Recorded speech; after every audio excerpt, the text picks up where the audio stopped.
When I was younger, my grandfather and I were taking flowers to my grandmother's grave at a cemetery. When we arrived, there was a man dressed in all black sitting on my grandmother's grave. Also, there was another man wearing a cloak standing next to him, holding a candle on a stick. My grandfather told me to stay in the car. He got out and the man in black and my grandfather began shouting at each other. I cracked the window and heard my grandfather call him a filthy fucking necromancing piece of fucking shit. The man in the cloak swung at my grandfather and was quickly punched back in the face. Once his hood fell back and his face was exposed, I could see he was wearing a gag ball and had on a choker chain. My grandfather then kicked him in the balls and called him a piece of shit druid. The man, I will refer to as the necromancer, pulled out what appeared to be a dagger and slit his arm open. He then started speaking in tongues and, exposed his penis to my grandfather.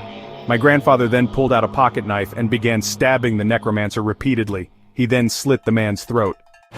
My grandfather then ran back to the car and we sped off. He told me, never to tell anyone what I had just seen. I kept my word until now, but honestly, it's always made me wonder, how did my grandfather know what was going on and how could he just so nonchalantly kill some random person? Had he killed people before?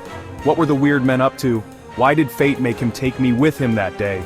And, why didn't he just go to the police like a normal fucking person? I just never understood.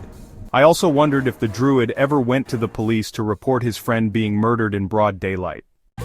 Once I got older, I realized my grandfather most likely had mistaken a couple perverts, probably necrophiliacs, as a necromancer and a druid from a cult.